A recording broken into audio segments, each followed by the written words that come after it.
Então, estamos todos aí. Hoje, dia 3 de maio de 2023, nós estamos aqui na Sociedade de Estudos Espíritas Francisco de Assis, e na quarta-feira nós estudamos essa obra, né, Emmanuel, psicografia de Francisco Cândido Xavier, primeira obra psicografada por Emmanuel, né, por Chico, do orientador espiritual Emmanuel. E nós estamos aqui estudando o capítulo 15, que fala sobre a ideia da imortalidade. E hoje nós vamos começar a estudar o item 15.4, o culto dos mortos. Mas antes de iniciarmos aqui o nosso estudo, eu vou pedir para a nossa irmã Denise fazer a nossa prece de abertura do nosso estudo. Denise, você, por favor, pode fazer a nossa prece?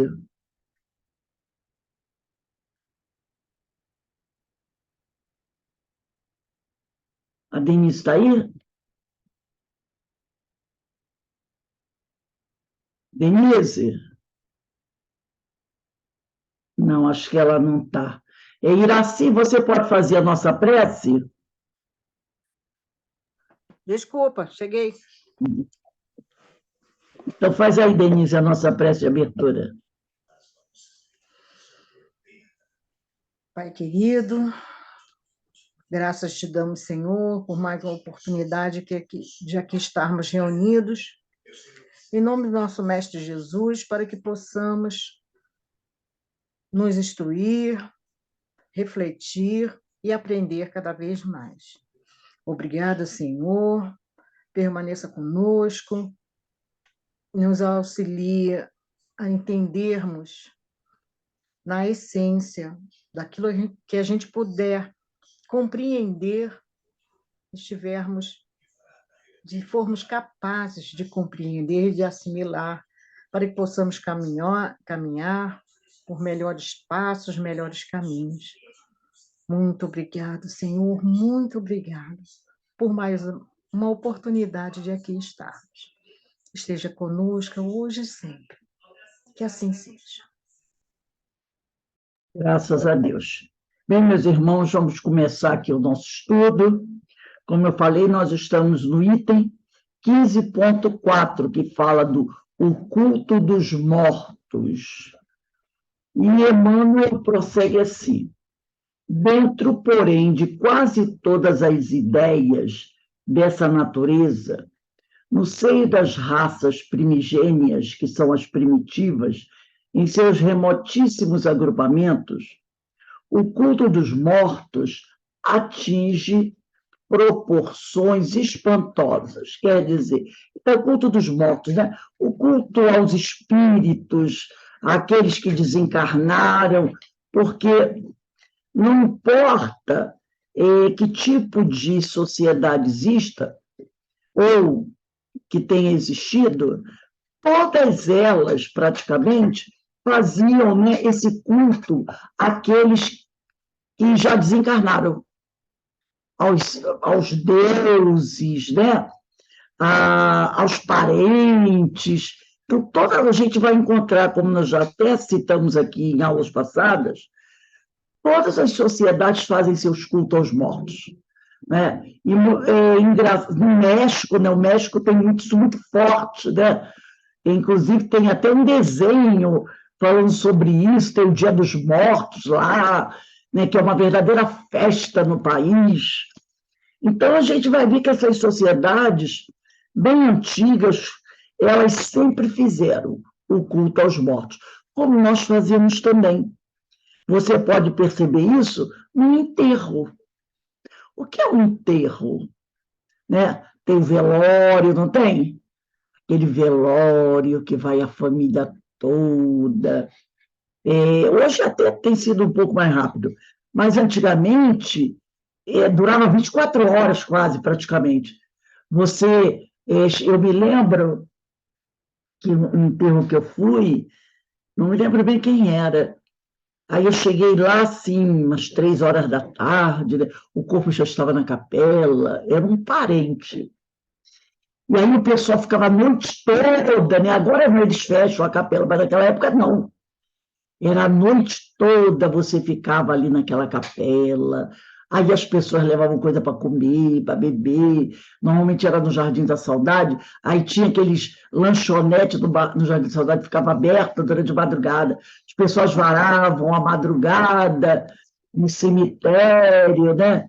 E conversando, às vezes caindo de sono, doido para ir para casa. Mas ficavam ali, né, conversando, às vezes conversando coisa que não tinha mais nada a ver com o defunto, sabe, falando de outras coisas. Aí, de vez em quando, um levantava, ia lá dentro, olhava para o corpo, aí fazia uma prece. Voltava e vinha para a conversa, gargalhada, contar piada. Não era assim? Mas estava lá, estava lá. Era assim mesmo. E aí, no outro dia, vi, aí tem o enterro, aquela procissão, aquelas pessoas saindo com flores, né? Aí depois chega na hora do enterro, aí joga, ou coloca o corpo lá dentro, aí joga as flores, aí vem o padre, abençoa, aí vai todo mundo embora. Não é o culto ao morto? É o culto aos mortos. E nós ainda fazemos. E mais no passado era pior, porque o corpo ainda era velado em casa. Eu me lembro que era criança uma vez, e eu passando da escola para casa, isso foi lá quando eu fui morar em Mato Grosso. E eu nunca tinha visto aquilo, né? Quando eu passo numa porta, que era aquelas casinhas pequenas, que o muro para a porta da casa era só assim, 2 metros, 1 metro e pouco, e quando eu passo devagarzinho, a porta está aberta, eu olho, aí vejo aqueles pés para a rua, sabe? E em cima de uma mesa, de frente para a porta, e o corpo estava assim, ele não estava nem no caixão, ele estava deitado em cima da mesa. Botaram assim, tipo uma coxa, sabe, em cima da mesa. Não sei se o caixão ainda não tinha chegado, o que que era. Eu sei que ele tá. Eu vi, quando eu passei ali, eu vi aqueles pés voltados para a porta. Aí eu tomei aquele susto, aí eu era muito curiosa, né? E fiquei olhando. Aí que eu fui reparar, era um defunto. Eles chamavam de defunto, né? Era um corpo ali. E ele estava de terno, logicamente eu dei uma olhadinha, eu fui até a porta, porque eu não podia deixar passar aquela cena. Ele estava deitado em cima da cama, tinha botado tipo uma coxa em cima da cama, da mesa. Ele estava deitado de terno, um monte de flores em cima, e ele, não sei por que, ele não estava no caixão ainda. E as pessoas estavam velando, que era muito normal naquela época, né? Velar dentro de casa. Depois que saía o corpo de dentro de casa, ia direto para o cemitério. Não era todo mundo que era velado no cemitério, não, que não tinha, às vezes, dinheiro, né? Então, ele vai falando sobre isso, né? Que era muito comum fazer esse culto aos mortos. Aí ele diz aqui, inúmeras eram as tribos que se entregavam às invocações dos transpassados, dos desencarnados, por meio de encantamentos e de cerimônias de magia. As excessivas homenagens aos mortos, no seio da civilização dos egípcios, constituem até os vossos dias objeto de estudos especiais. Às vezes o velório da pessoa durava 2, 3, 4 dias também. E bem, não é muito diferente de hoje, né? Lembra quanto tempo durou o velório da Rainha Elizabeth? Até o corpo da mulher ser enterrado foi uma cruz. E leva o corpo para um palácio, e leva o corpo para outro palácio, e leva o corpo para não sei quem, e vai caminhar pela estrada, pela rua. Aí fez toda a trajetória em Londres, depois foi levado para um palácio, não sei o que ficava em outra cidade, atravessou a cidade toda. Eu acho que ela levou quase uma semana antes de ser enterrada. Aí eu fico pensando assim, como será que se encontra esse espírito numa situação dessa? Porque as pessoas pensam assim, mas é a Rainha Elizabeth. Quem me diz que a Rainha Elizabeth é espírito evoluída? E eu saiba a história dela como rainha e lá seus percalços, né? Principalmente com alguns países da África, né? Alguns países lá da Ásia, que a gente sabe o que o Império Inglês, o Império Britânico fez, né? E ela foi rainha foram 70 anos de reinado, né? Então, desde o momento que ela se tornou rainha, o Império Britânico aprontou muitas. Dizem que alguns diamantes da coroa dela custaram muito sangue, eram manchados de sangue. Né? Então, eu fico pensando, será que o espírito não fica assim, meio agoniado, com todo esse negócio de vai para lá, vem para cá, vai para lá, vem para cá, e até que finalmente enterrar a mulher? Mas era assim, né? E ainda era não, ainda é assim na sociedade atual, né?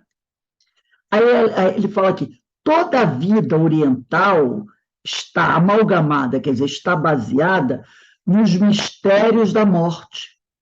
E no Ocidente, pode-se reparar, entre as raças primitivas, a do povo celta, como a depositária de tradições longínquas que diziam respeito à espiritualidade. Então, esses povos que habitam aquela região da Europa, que envolve ali a Grã-Bretanha, a França, né? Isso, lá no início do século, ou melhor, lá no início lá pelos anos, vamos dizer, anos 900, anos 800, depois de Cristo, né? Vamos colocar assim, dos anos 600, quando ainda não existia essa formação do Império Britânico, né? É de onde vêm esses povos, os povos celtas, de onde vem Kardec também, lembra? É, o título, né, o nome Allan Kardec que ele usa era dos druidas, né? Então, esses povos ali da Europa, antes deles se tornarem França, Inglaterra, Portugal, Espanha, esses povos ali eram envolvidos nesse misticismo. A gente vê aquele monumento, que eu esqueço o nome sempre, daquelas pedras que tem ali na Grã-Bretanha, como é que é o nome mesmo? Se vocês lembrarem, ele é circular. Stonehenge. Isso!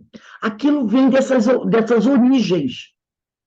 Agora, Rose, deixa eu só fazer um adendozinho. Os celtas, eles foram em torno de 1000 antes de Cristo, em torno disso. Por quê? Júlio César é que invadiu a Europa Verdade.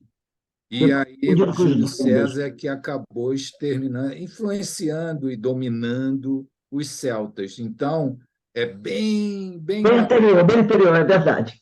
Eu estava confundido com os druidas. Então, você vai ver que esses povos, né, eles sempre tiveram ligados a tudo isso. E esse povo ali da Europa, ele é um povo bastante antigo, preso a essas tradições místicas, tanto que dizem que esse monumento é um monumento que é ligado a coisas que vêm lá do espaço. Até hoje tem esse mistério, igual o dia de Páscoa. Até hoje também tem um grande mistério envolvendo as estátuas da Ilha de Páscoa, né? Então a gente vê que a raça humana, não importa, como falou Alberto, os celtas, lá em 1000 anos antes de Cristo, ou não importa se o povo druida, de onde Allan Kardec, quer dizer, seria originado, teria sido um sacerdote druida, até os dias de hoje, né? Nós sempre estivemos envolvidos nesses cultos, nessas coisas misteriosas, nessas coisas místicas que envolvem o mundo invisível. Essa relação com os desencarnados. Porque para nós sempre foi um certo mistério esse mundo invisível. E aí eu trouxe aqui, nesse livro, que eu até coloquei para vocês, quem tivesse, né, e quisesse ler com a gente um trechinho, esse livro aqui, Cristianismo e Espiritismo, de Leon Denis. E nesse livro, aqui como eu coloquei para vocês, está aqui, no capítulo 5, Leon Denis vai trazer para a gente alguns trechos muito interessantes. Ele vai falar das relações com os espíritos dos mortos. Então, ele vai dizer assim, os primeiros cristãos comunicavam-se com os espíritos dos mortos e deles recebiam ensinamentos. Eu estou assistindo aquela série Chosen. Estou achando ótima, maravilhosa, maravilhosa. É muito boa mesmo, muito boa. Boa mesmo. São Estou achando assim, fiéis, né? São muito fiéis. Muito cuidadoso, né? Isso, o modo de viver das pessoas. Modo de viver. O próprio Cristo, né? Ele é... O ambiente, como era pobre, muito bom mesmo. Jesus, o relacionamento dele com as pessoas, né? A festa de Canaã, a dança de Míria, né? Ele falando, quando Pedro pede para ele fazer um milagre com os pés de Daniel, ele diz que Daniel, para dançar, tem 4 pés esquerdos, né? Ele diz, tem certos milagres que nem eu posso fazer. Eu achei muito ótimo. Sabe? Também achei ótimo quando aquele companheiro dele fala para ele assim, senhor, eu soube do milagre que o senhor fez com a água no casamento. Aí vira para ele e diz assim, lá em casa tem um poço. E Jesus começa a rir, né? Ele vai falar, em casa tem um poço, dá para o senhor fazer também um milagrezinho lá. Então, essa relação de amizade, porque tinha que ser assim mesmo. Já imaginou um Cristo que chega lá, sério, né, fechado em si mesmo, que não se relacionasse com ninguém? Não ia passar. Eu estou achando ótimo essa leveza, essa forma muito real que eles estão mostrando. Eu gosto de uma coisinha aqui, outra coisinha lá. A série, como eles falam, alguns temas são um pouquinho acelerados, né, porque não dá para passar tudo, né? Vou ver que ele ensina o Pai Nosso para as crianças e não para os discípulos, né? É acelerado até para dar bastante coisa, mas no todo, assim, eu estou achando maravilhosa. Maravilhosa mesmo, e recomendo para as pessoas assistirem. Então, diz aqui, os primeiros cristãos comunicavam-se com os espíritos dos mortos e deles recebiam ensinamento. Nenhuma dúvida é possível sobre esse ponto. Então, não há dúvida sobre esse ponto, né? E os cristãos daquela época, e não só os cristãos, né? Desde lá da época de Abraão, os hebreus, a gente fala dos hebreus, dos judeus, porque isso começa lá, vamos dizer assim, vamos pensar em Abraão para cá. Então, desde a época de Abraão, os judeus e depois os cristãos se comunicavam com os espíritos dos mortos e deles recebiam ensinamentos. Nenhuma dúvida é possível sobre esse ponto, porque são abundantes os testemunhos, tanto no Antigo Testamento como no Novo. Resultam dos próprios textos dos livros canônicos. Textos que conseguiram escapar às vicissitudes dos tempos e cuja autenticidade é indubitável, né? Aí ele vai dizer aqui, o cristianismo repousa inteiramente em fatos de aparição e manifestação dos mortos e fornece inúmeras provas da existência do mundo invisível e das almas que o povoam, né? Então, o cristianismo repousa inteiramente em fatos de aparição e manifestação dos mortos. A gente vai ver, principalmente com a vida de Jesus. Jesus vai estar sempre em contato com a espiritualidade, a oração que ele faz para dormir, não é? Ele ora também para dormir. Muito interessante, né? E você vê ele sempre ali, às vezes fazendo o trabalho dele, ele sempre está em comunicação com o plano espiritual, né? Essas provas, diz Leon Denis, são igualmente abundantes no Antigo e Novo Testamento. Nós estudamos aqui a história do povo hebreu. Quantos fatos nós narramos, né? Um deles, que eu achei muito interessante, quando João Batista, conversando no filme, no seriado com Nicodemos, e ele fala, né, porque o Nicodemos está falando que é um absurdo, ele, João, aquele homem pobre, né, querer falar com Deus. E ele diz assim, então, o que seria aquela história de Moisés conversando com o arbusto, que é a história da sarça ardente, né, buscando resposta do arbusto? Não seria loucura?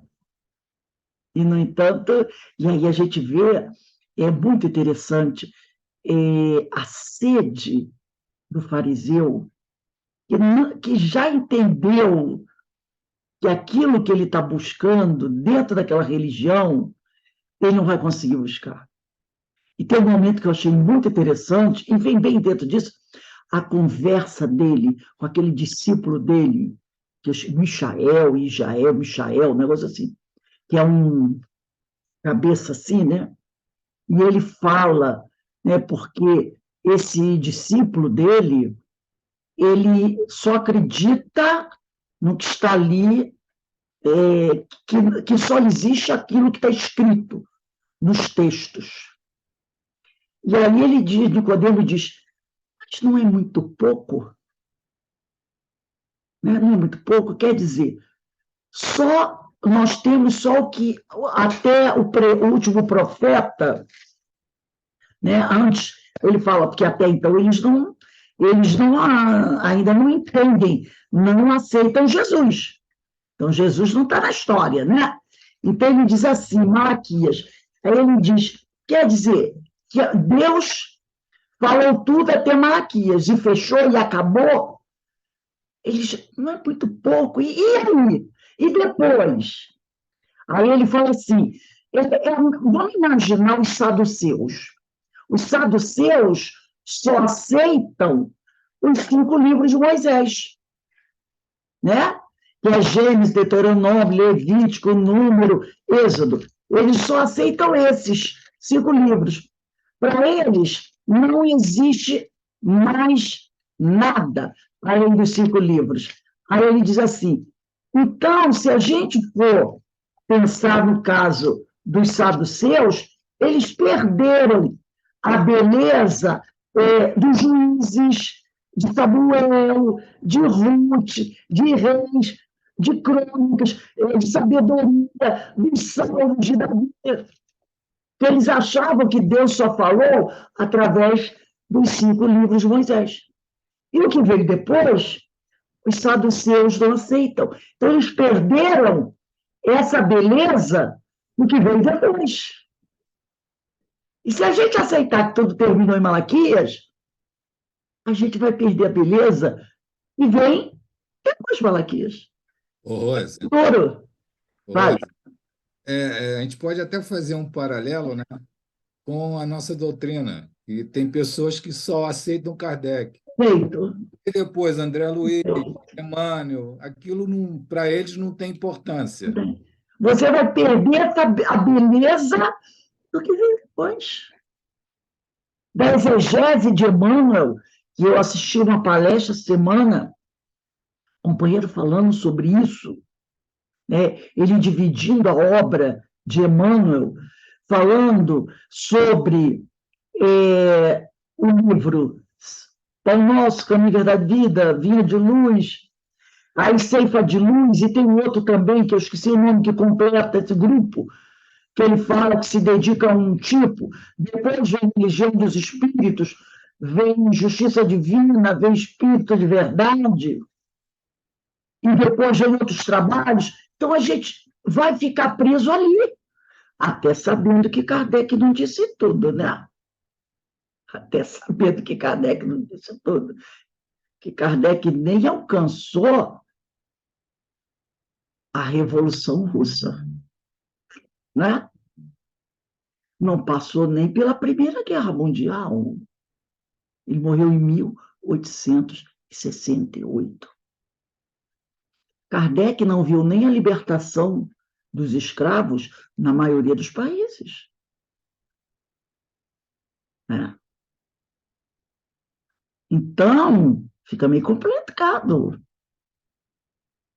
Fica meio complicado. Então, quando Kardec morre, o Brasil ainda tinha escravos. O Brasil ainda tinha escravos. Quantas coisas Kardec não viu que foram fundamentais para a história?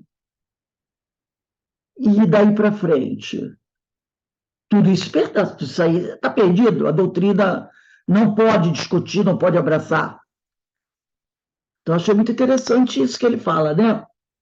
Ô, Rose, Oi. e até o avanço da ciência que houve após Kardec, né? Até Exato. mudando aquele pensamento que o pessoal usa hoje em dia, dizendo que ele era discriminatório com a raça negra, com os escravos, por causa disso. Exatamente. Então, a gente percebe... Ele parou por aí, vai continuar só aquele pensamento. Aí eu acho que eu nunca mais vou esquecer dessa frase de Nicodemos, essa conversa que o Nicodemos tem, né? Com o discípulo dele.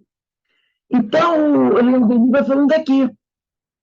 E essas provas estão aí, no Antigo e no Novo Testamento. Né? Aí ele fala aqui, num como no outro, quer dizer, tanto no Antigo Testamento como no Novo, encontram-se aparições de anjos, dos espíritos dos justos, avisos e revelações feitos pelas almas dos mortos, o dom de profecia e o dom de curar. Em o Novo Testamento, são referidas as aparições do próprio Jesus, depois do seu suplício e sepultura. Aí eu vou pular aqui, uns 3 parágrafos, e vou aqui. Aí ele continua assim. As relações do Cristo com o mundo dos espíritos se afirmam pelo constante amparo que do alto recebia o divino mensageiro. Então, Jesus, encarnado aqui, ele estava sempre mantendo essa relação com o mundo invisível e buscando amparo dessa espiritualidade, buscando o amparo dos mortos para seu fortalecimento, para que ele pudesse continuar com a sua missão. E não era uma missão qualquer. E também não era uma missão fácil. Por que Deus o mandou para cá? Porque ele era o espírito daquele momento mais preparado para estar aqui na Terra. Né? Para estar aqui na Terra. Então, ele continua aqui. Por vezes, apesar da sua coragem, da abnegação que inspira todos os seus atos, perturbado pela grandeza da tarefa, ele eleva a alma. Esse perturbado não quer dizer desequilibrado, né? Mas, às vezes, como homem, ele se sentia um pouco, né? Tipo assim, pressionado, sentia, às vezes, um pouco cansado. Ele estava no corpo físico. Sofreu influência da matéria. Então, o que ele fazia? Ele elevava a alma a Deus, ora implora novas forças e é atendido. Grandioso sopro lhe bafeja a mente. Sob o impulso irresistível, ele reproduz os pensamentos sugeridos, sente-se reconfortado e socorrido. Gente, tudo que ele vai falando aqui, eu estou vendo na série. Quer dizer, tudo que o Leon Denis está falando aqui, quando às vezes ele se sente cansado, ele ora, pede a Deus. E o que ele vai falar para as pessoas é o que eles só falam para ele. Fala isso, faz assim. E ele vai transmitindo o que vem do alto. E o que vem do alto vem daqueles grandes devas, outros Cristos, com mais tempo de experiência que ele. Porque ninguém vai dizer que Cristo, que Jesus que veio para a Terra foi o primeiro espírito criado no universo. Não é isso? A gente sabe que não é assim. O Jesus que esteve conosco há 2000 anos, ele era um dos Cristos, mas no plano espiritual existiam outros Cristos que comandavam outras partes da galáxia, mas que estavam em contato com ele, que já tinham feito o que ele fez, não é? E estavam ali amparando ele, e ele buscava a ajuda desses. Aí eu vou pular aí uns 3 parágrafos, aí diz assim: as aparições do Cristo são conhecidas após a sua morte, são conhecidas e tiveram numerosos testemunhos. Apresentam flagrantes analogias com as que, em nossos dias, são observadas em diversos graus, desde a forma etérea, sem consistência, com que aparece a Maria Madalena, e que não suportaria o mínimo contato, né? Ele aparece para ela em espírito, mas naquele momento ela ainda não poderia tocar nele. Ele estava ali na sua forma perispiritual. Ainda não havia se materializado, se adensado, havia passado pelo fenômeno da morte, aonde o espírito ainda leva um certo tempo para se adequar àquela nova atmosfera. Ele tinha saído de um corpo que estava ali se decompondo, precisava ainda de um tempo para organizar as questões energéticas, né? Então ela não podia tocá-lo ainda. Aí diz aqui, ela diz aqui, e que não suportaria o mínimo contato até a completa materialização, tal como a pôde verificar Tomé, que tocou com a própria mão as chagas do Cristo. Então ele está dizendo que entre a aparição de... Isso aqui eu achei muito interessante e muito importante, quando ele vai dizer assim, que entre a desencarnação de Jesus, quando ele vê Maria de Magdala, até o momento que ele vai para... ela vai, olha só, ela volta para casa, aí passam-se algumas horas, ela se reúne com os discípulos já à noite, porque está todo mundo escondido, né? Já à noite, eles conversam, até que ele apareça, levam algumas horas. Não foi assim, tipo, ele saiu do Jardim das Oliveiras e apareceu na casa de Pedro, não. Ela o viu durante o dia. Não foi durante o dia? Foi no jardim durante o dia. Ele diz, você não pode me tocar, eu ainda não fui ter com o pai. Aí ela vai correndo avisar. Levam algumas horas. Quando ele aparece a casa de Pedro, ele já está em condições de se materializar. Perceberam? Mesmo para o Cristo, houve a necessidade de um tempo para que ele pudesse o quê?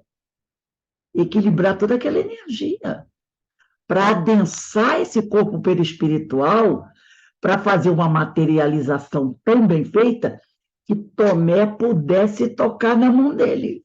E vocês acham que depois que Tomé tocou a mão dele, os outros vieram abraçar ele, pegaram dele, aquela coisa toda? né? Porque quando ele estica a mão também, bota o dedo e diz aqui tem carne, né? Tem carne. Os outros vão todos em volta dele, abraçados, aquela coisa toda. Mas a gente vê que houve a necessidade de um tempo para isso. E aí é questão de energia, não é questão de processo evolutivo. É questão do espírito poder fazer esse trabalho com o seu perispírito.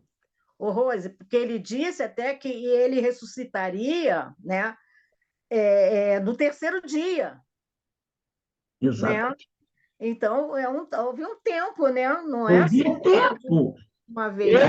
Houve um tempo para ele poder equilibrar tudo e promover uma materialização e se sustentasse na casa com os amigos. Aí ele vai dizer aqui, daí, então ele fala, né, que a Maria Madalena nos portaria um contato até a completa. Quando ele fala até a completa, você já pensa o quê? Levou tempo. O próprio texto já está dizendo isso. Até a completa materialização. Tal como pôde verificar Tomé, que tocou com a própria mão as chaias do Cristo. Daí esse contraste nas palavras de Jesus. Não me toques, diz ele a Madalena, ao passo que convida Tomé a pôr o dedo nos sinais dos cravos. Chega também a tua mão e mete-a no meu lado. Então, para ela, ele diz, não me toque. Ainda. Mas, passado algumas horas, para Tomé, pode tocar. Eu vou agora para o final desse capítulo, que é muito interessante. Já no final do capítulo, do final do capítulo, você sobe uns 4 parágrafos, diz assim, sempre existiram, quem está acompanhando, vê se acha lá no final. De baixo para cima, do final do capítulo, 1, 2, 3, 4 parágrafos, tá? Do final do capítulo, sobe 4 parágrafos. Ele diz assim, sempre existiram relações entre homens e espíritos, com maior ou menor intensidade. Por esse meio, continua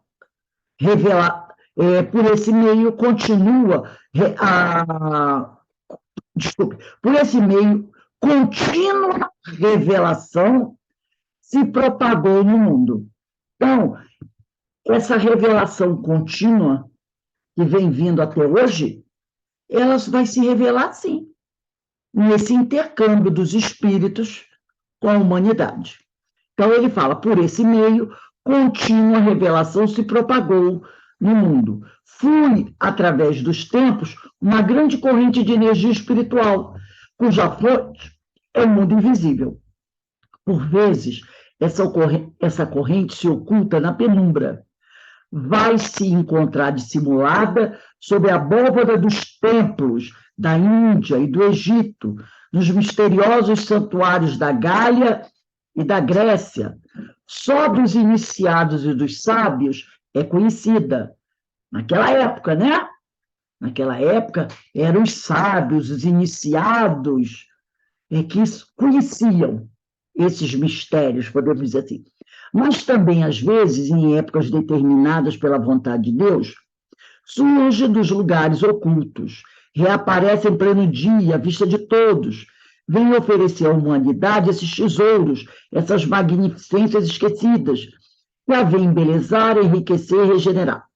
É assim que as verdades superiores se revelam através dos séculos, para facilitar, estimular a evolução dos seres. Com o concurso de poderosos médiuns, se patenteiam entre nós, pela intervenção dos espíritos geniais que viveram na Terra e que nela sofreram pela justiça e pelo bem. Esses espíritos de escola foram restituídos à vida do espaço, mas não cessaram de velar pela humanidade e com ela corresponder-se. Em certos momentos da história, um sopro do alto perpassa pelo mundo. As brumas que envolviam o pensamento humano se dissipam. As superstições, as dúvidas, as quimeras se desvanecem. As grandes leis do destino se revelam e a verdade reaparece.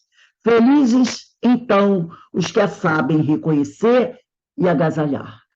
Lindo esse texto de Leon Denis, né? Esse livro, Cristianismo e Espiritismo, gente, é maravilhoso, maravilhoso. Então, a gente vai vendo, né? Como disse Emmanuel aqui, sobre esse culto dos mortos, né? Que é através dele, é através desse intercâmbio que a gente vai recebendo essas revelações. Então, se nós começarmos a negar isso, como disse aqui o nosso companheiro Alberto, né? Denise também, quando esses espíritas, que se dizem espíritas progressistas, né? Eles são espíritas, se dizem espíritas progressistas, mas só aceitam Kardec. Então, é até uma tremenda contradição. Quando eles se fecham aí, e aí como é que fica? Vão fechar o céu, vão fechar as notícias? Nada mais vai chegar? Quer dizer, aquilo que a gente ouviu até agora é só isso e não tem mais nada? Quanta coisa, vamos aqui fazer uma digressãozinha. Quanta coisa a gente imagina que ainda está por vir. Eu estava preparando aqui a aula, acho que é a aula de sexta-feira, não, de quinta-feira, Diversidade dos Carismas. A gente vai falar um pouco sobre isso, sobre coisas que estão para vir, mas alguns sinaizinhos do que está para vir, a gente já está vendo hoje, vai ver hoje. Sabe, tipo assim, é como se hoje a gente estivesse recebendo uns spoilerzinhos de algo grandioso que está para vir. E vai vir, vai vir. E não há como ninguém proibir que isso venha. Irá através, as informações chegarão através desses espíritos. E já estão, né? Tanto que eu vou trazer uma coisa que está acontecendo na atualidade, mas que os espíritos já vinham falando em algumas obras espíritas, já vinham trazendo essas ideias, né? Inclusive alguns até estudiosos do passado, esses que têm uma visão um pouco avançada, tipo Hernani Guimarães Andrade, sabe? Aqueles caras que você olha e diz assim, poxa, por que Hernani Guimarães Andrade ou Hermínio de Miranda não nasceram agora? Né? Então, esses que eram pesquisadores, cientistas, daquela coisa toda, né? Os dois já desencarnaram, principalmente Hernani, que era filho, era cientista, ele fala de coisas que a gente vai dizer assim, nossa, está viajando a maionese. Mas a gente já vai ver os espíritos já falando de algumas coisas, que não agora, mas que daqui. Quer dizer, a coisa está de uma tal maneira que a gente fala que daqui a 50 anos, não. Isso era há 50 anos atrás, você dizia daqui a 50 anos. Agora não. Agora sim. Pode acontecer, daqui a 3 anos, 5 anos, você já pode tomar, né, notícias de certas coisas que você já fica abismado. Como? Olha essa discussão que está agora sobre inteligência artificial. Vocês viram o que aconteceu? O cientista que iniciou o estudo da inteligência artificial e que trabalhava para o Google, o que ele fez? Ele se demitiu e pediu às pessoas. Ele falou mesmo, pediu aos cientistas. É lógico que o pedido dele é uma coisa que não vai acontecer. Mas ele pediu aos cientistas para pararem de pesquisar sobre a inteligência artificial. Isso. Parem, por favor. Porque ele está assustado. E ele disse mais: estou assustado e até de certo ponto arrependido de ter aberto essa porta. Porque, ao mesmo tempo que ele fala que a inteligência artificial pode criar coisas maravilhosas para a humanidade, ela também pode criar coisas terríveis, como armas, como ele diz que é tão rápido que ela pode se demonstrar, de repente, mais inteligente que o próprio homem, pela velocidade como ele pode fazer as coisas. Alguém assistiu aquele filme sobre, até com Schwarzenegger, como é que é o nome? É um filme que o robô vem do futuro? Exterminador do Futuro. Exterminador do Futuro? Quem assistiu aquela série, porque aquela série ela vai e volta, né? Vai para o futuro e volta para o passado. Tudo começou no laboratório, onde um cientista projeta tipo um chip e começa a trabalhar no laboratório, né? Aquele chip imaginando que aquilo é tranquilo. E aí vem alguém do futuro, né, já numa das séries, e no segundo ou terceiro filme, achei muito interessante, vem uma pessoa do futuro pedir a ele para parar a pesquisa dele. E ele, na conversa com essa pessoa que veio do futuro, ele no início não acredita. E o sujeito vai contando para ele tudo. E pela forma, ele é um cientista, um pesquisador, e pela forma como o cientista a pessoa vai dizendo para ele percebe, é o meu estudo. E ele imagina, realmente, eu não vou continuar. Mas aí a esposa acha que tudo é uma loucura, que ele tem que continuar, e acontece que ele sofre um acidente, ele morre e a pesquisa dele é roubada. E é levado para o laboratório, é dada continuidade, e acontece aquilo tudo, né? Acontece aquilo tudo. Não sei se vocês viram o último filme da série. Muito interessante. Do garotinho, né? O garotinho, que o rapaz adulto, ele volta, encontra ele criança, e ele diz para ele o nome, Skyline. Ouvindo esse nome, você presta atenção. Falando de inteligência artificial. Então, esse cientista iniciou os estudos de inteligência artificial, era ligado ao Google. Ele diz, estou arrependido e assustado. E ele diz que saiu para poder ter maior liberdade de alertar as pessoas para o perigo da inteligência artificial. E que ele acredita que algumas empresas já estão utilizando isso de forma negativa, porque nós sabemos que existem as indústrias armamentistas. O lobby de armas é muito poderoso no mundo, não é? É muito poderoso no mundo. Vide o que aconteceu no Brasil nos últimos anos. Só em matéria de armas, no último ano, mais de 1.000 armas foram vendidas aqui no Brasil.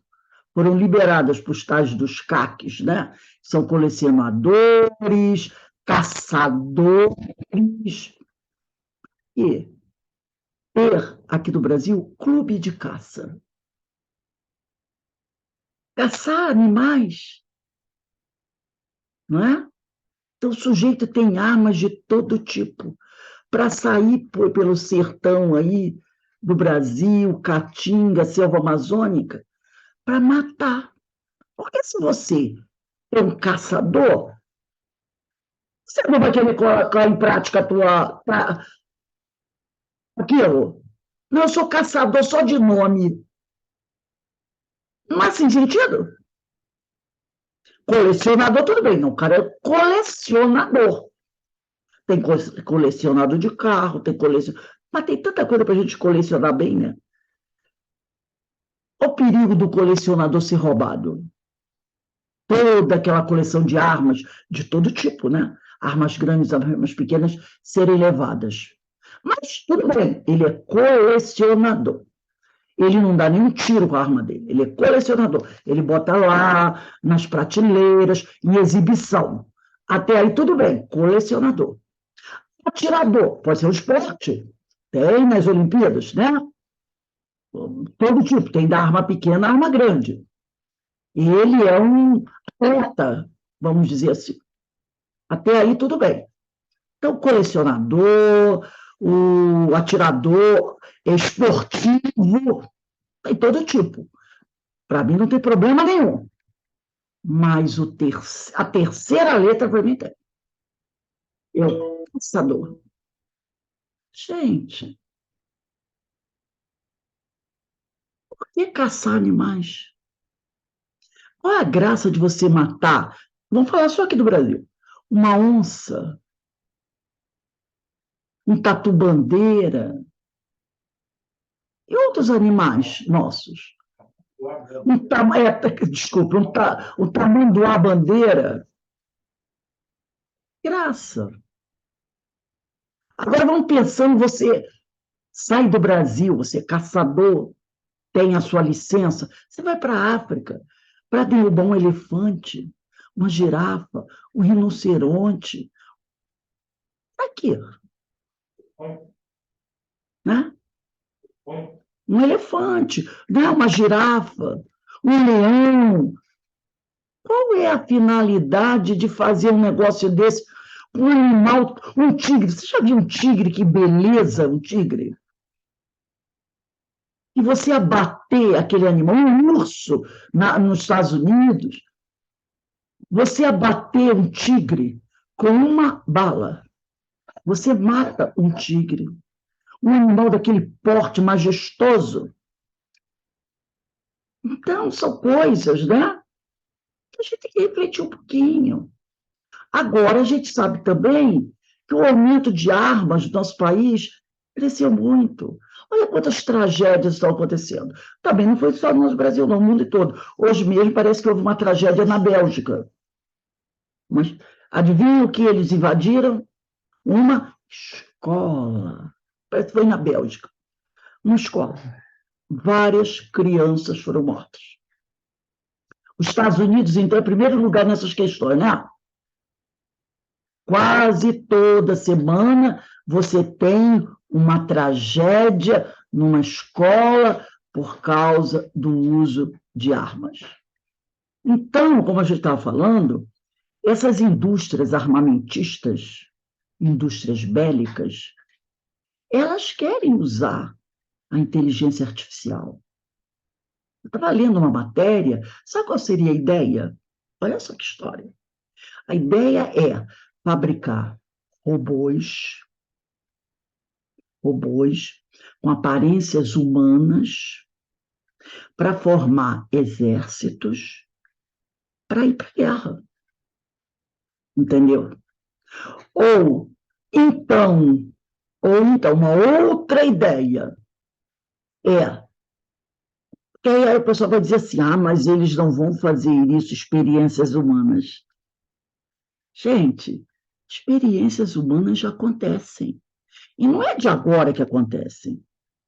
Nos Estados Unidos, eles fizeram várias experiências. Na época da Guerra Fria, fizeram várias experiências com crianças deficientes. Tem pesquisas lá. Nos hospitais americanos, nesses orfanatos, asilos de crianças pobres, eles misturavam urânio ou material radioativo no cereal das crianças deficientes e alimentavam as crianças com isso, para ver os resultados, entendeu?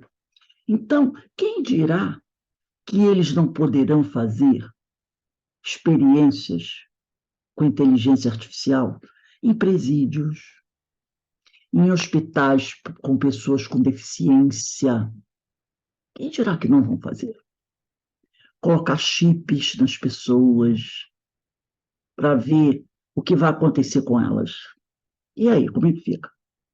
Então, ele fala sobre isso. Ele diz que está muito preocupado, porque ele sabe que o lobby das indústrias armamentistas e de empresas voltadas para esse tipo de coisa tem sido muito grande e estão usando muito da inteligência artificial. Então, a gente percebe que, ao mesmo tempo, tudo isso pode ser usado também a benefício da humanidade. Tem muita coisa boa que pode surgir daí também. Não é? Agora, cabe ao homem. Se o homem for se evangelizando verdadeiramente, muitas dessas coisas não poderão acontecer. Mas aí vai depender de quem? Depende de nós. Sabermos usar de forma adequada essas coisas. Sabermos usar de forma adequada essas coisas. E prestarmos atenção. Porque essa semana eu estava vendo uma página que dizia sobre isso. Se você está com Cristo, tem certas coisas que você não vai poder justificar. Não vai. E uma das coisas que você não vai poder justificar, isso é muito claro, e o próprio Cristo disse, é o uso da arma letal. Não dá. Porque o que Jesus falou para Pedro? Pedro, embainha a tua arma, a tua faca, que na época foi a arma dele, né? Porque quem vive pela espada morre pela espada. E não tem como justificar a posse, o uso de uma arma de fogo. Ah, é para matar javali. O que o javali te fez de mal? O que a onça te fez de mal? Ah, eu quero usar para esporte. Tudo bem, é esporte. Tudo bem, tem lá na Olimpíada. Eu quero colecionar. Tudo bem, agora tome cuidado, né? Para evitar ser roubado. Porque é um acervo incrível na mão de uma pessoa errada, olha aí a confusão. Agora, para você matar, tirar uma vida, não justifica.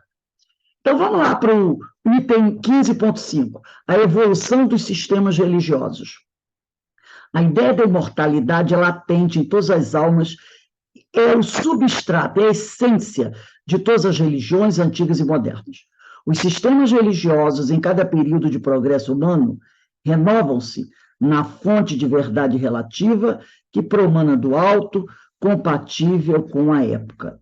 Nos tempos modernos, as ideias novas, referentes ao espiritualismo e à imortalidade, necessitam difusão, divulgação por toda parte. Não mais a concepção, a ideia de um Deus terrível, criando a eternidade dos tormentos segundo a teologia em voga, a teologia atual, que tem ensinado erradamente a ideia de um paraíso beatífico, insípido, quer dizer, sem graça, é aquele paraíso que ninguém faz nada, e um inferno aterrador, irremessivelmente eterno. Não mais a religião que malsina, né, que incinera, que destrói o progresso e a investigação, mas a ideia pura e verdadeira da imortalidade para todas as criaturas.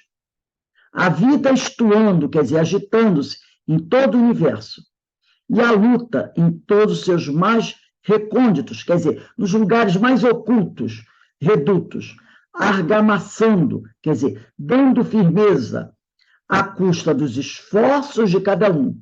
O portentoso, quer dizer, poderoso edifício da evolução humana, né? Então, essa ideia do espiritualismo, da imortalidade, do Evangelho de Jesus, do amor ao próximo, do respeito às pessoas e às religiões. Hoje deu aqui no RJ Inter TV, né, mostrou uma igrejinha aqui, acho que é em Araras, linda, mais de 100 anos. Foi invadida, pichada, escreveram um monte de besteira dentro da igrejinha. A pessoa que escreveu era contrária, é de outra religião, né? Então, para que isso? Né? Para que isso? Essa falta de respeito entre as pessoas, entre as religiões. Né? Então, ele fala isso. como ele fala, nos tempos que vivemos hoje, essas ideias novas, referentes ao espiritualismo, à imortalidade, precisam ser divulgadas, espalhadas por toda parte. Não mais pensarmos um Deus que castiga, que manda matar. Não. No filme, as crianças, muitas falam, não sei se vocês repararam, aba, né? O pai é o papaizinho. O Deus é esse Deus bom, amoroso, que dá oportunidade a todos. O mundo está muito cheio de violência. E a gente tem que, todo dia, quando você liga a televisão, meu Deus, quando você pega o jornal, você abre o Google, está lá, o Facebook, crianças sendo mortas, pessoas sendo mortas, homens matando mulher, tiro para lá, tiro. O cara passa de moto, não sei por que hoje eu vou sair para matar três. Passa de moto na frente de um bar, pessoas sentadas na calçada, ele atira, vai embora. Como se a vida humana não tivesse valor. Então a gente tem que, sabe, falar mais de Jesus, buscar, como ele fala aqui, divulgar esse evangelho, de todos os modos, gente, de todos os modos que a gente puder, tirando trechos de livros, publicando. Ah, eu vou botar aqui no Facebook, eu vi essa mensagem aqui bonita, vou colocar essa mensagem, vou botar no WhatsApp, vou botar no Facebook, vou botar em algum lugar, sabe, para ver se a gente consegue superar a maré do mal, sabe? Para ver se a gente consegue inundar as redes sociais de mensagens edificantes, bonitas, que falam de Jesus, que falam de amor, porque a coisa está braba. Eu não sei se só eu que estou percebendo isso, mas a coisa está. E não é só no Brasil, não, gente. E no mundo todo. Em qualquer lugar que você estiver, né? Se você entrar na rede social, se a Eloá está em Portugal, você vai ver essas coisas. Não é só no Brasil, porque a pessoa fala, ah, no Brasil. Não, gente. Estados Unidos, né? Alemanha, Rússia nem precisa falar, né? Rússia nem precisa falar. Né? França, é isso o tempo todo, sabe? Parece que o povo não cansa, parece que a impressão que eu tenho é que a pessoa vai estar ali até, sabe aquela coisa de esgotar, de pá, até cair dura, sabe? Aquele cair dura. Porque eu não sei. Aí eu só fico pensando o trabalho que vem acontecendo no plano espiritual no atendimento à chegada desses espíritos. Porque muitos deles estão desencarnando, né? Estão desencarnando assim a magote. Já imaginou o trabalho que a espiritualidade está tendo, recebendo essas almas que estão chegando, presas a tudo isso? E o suicídio está graçando, né? O suicídio está graçando. Então, realmente, a gente tem que dar a nossa cota de colaboração, fazer nossas preces antes de dormir, sabe? Fazer como Jesus faz, levanta a cabeça para o alto e pede amparo da espiritualidade, tá? E fazer a nossa parte, que é divulgar esse evangelho, divulgar a boa nova, para a gente tentar, sabe, diminuir um pouquinho o negócio e dissipar essa sombra que está muito grossa. Lembra que até um desenhozinho que tinha antigamente, que estava tanta nuvem que eu pegava uma tesoura e cortava assim, para tirar um pedaço e fazer a janelinha? A coisa também é assim, sabe? Então, a gente tem que começar a prestar atenção e trabalhar, né? Trabalhar porque a gente sabe que tem filhos e netos que estão crescendo nesse mundo. E a gente fica preocupado, né? Eu fico preocupada. Eu tenho uma neta de 12 anos e uma de 6, 7 anos. Fico pensando, como é que vai ser daqui a 10 anos para essas minhas netas esse mundo? Se hoje eu estou achando difícil. Então a gente tem que preparar. Alguém gostaria de comentar alguma coisa? A gente ainda tem uns 5 minutinhos aí. Aqui, aqui não é mais aquela a quietude que era antigamente, né? O pessoal, tu nota as pessoas, as próprias pessoas daqui, o medo instalado. É porque está chegando também gente, não só do Brasil, de todos os lugares, né? Então, daqui a pouco a coisa já vai começar a ficar estranha, né? É, Então, realmente nós temos que fazer nossa parte, né? Orar, pedir e ver o que consegue, né? é Através verdade. da oração, até se não dá para ajudar de outra maneira, vamos ajudar dessa maneira, já está ajudando, né? É, Para o porque, pessoal baixar a crista, né? Porque muita vem de um lado, vem do outro, e exatamente, a vem coisa assim, fica aquilo vai, né, disputa, né? penetrando. É uma coisa É terrível. disputa. Já está começando, já tem algum ponto, e disputar espaço, disputar tudo, né? Então, É complicado, sim. É não é só o complicado. Rio de Janeiro, não é só o Brasil que tem Não, problema, não. não, não, Todos têm não. problema no momento, né? Todos têm, a gente está É vendo verdade. isso se espalhando pelo mundo Incrível, inteiro. incrível, Naqueles países que a incrível. gente achava, né? Ah, Suécia, Quietinho, Finlândia, quietinho. devia ser assim, um Acabou. paraíso, né? A gente teve É. essa imagem. Não é mais assim, não. Não, não, A não. Tudo coisa mudou. está complicada. Está mexido o negócio. É. Alberto, Carmen, alguém gostaria de falar alguma coisa? Eu me lembro quando você falou dos animais, da caça, né? Que graça que tem. Aí eu me lembro Pois é. eu vi aquela série The Crown, né? Que fala da família real, e era um Uhum. evento maravilhoso eles irem à caça e matar os alces, Essa raposa, né? Tu vê, né? os pássaros, era uma coisa É. maravilhosa, era um prêmio Uma e colocavam na festa, né? parede, né? É. Empalhado, né? A cabeça do bicho, né? Então isso vem como tradição, como cultura, né? Que é bonito você matar e botar empalhado para mostrar, né? Então Coisa essas horrível, né? Até coisas, né? hoje, né? Você Não, vê nos hoje é Estados proibido, né? Hoje é Unidos, proibido. É Hoje é proibido, proibido, né? graças a Você Deus. pode matar Família os real. animais que não estão num período, tem essas coisas, É, né?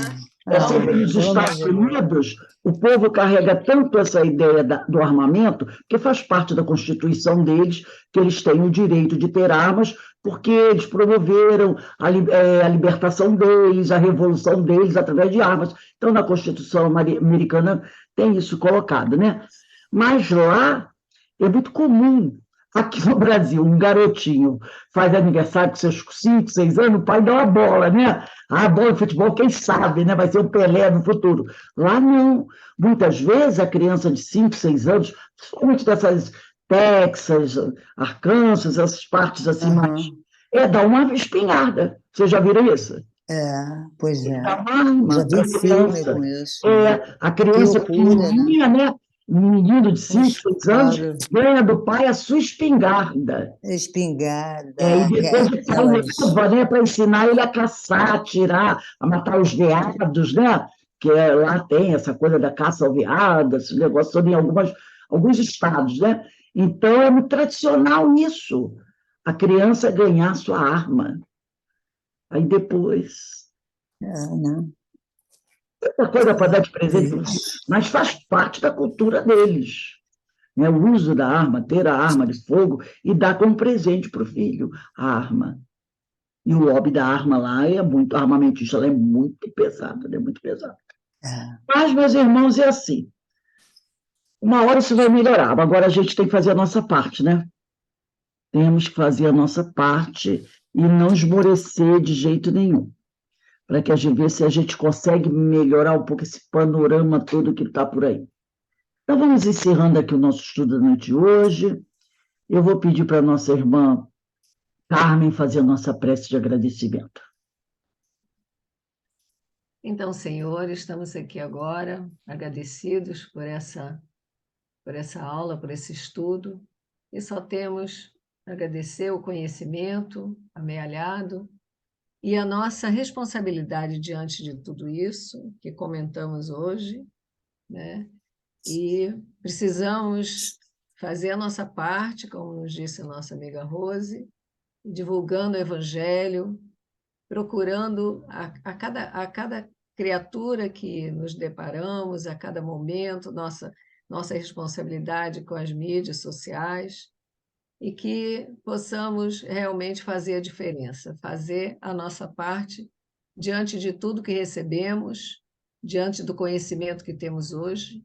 Então, só temos a agradecer e pedimos a permissão ao alto para encerrarmos esse estudo da noite de hoje. Graças a Deus. Graças a Deus. Isso aí. Meus irmãos, uma boa noite a todos. Boa noite. Amanhã estaremos de volta às 16 horas para os nossos estudos. Ó, um beijo no coração. Boa noite. Senhor. Melhoras. E bom Melhoras. trabalho aí para vocês. Tchau, gente. Melhoras. Tchau. Melhoras. Fique Obrigada, bem. amiga. Um abraço aí, Regina. Fiquem com Deus. Fique com ele também.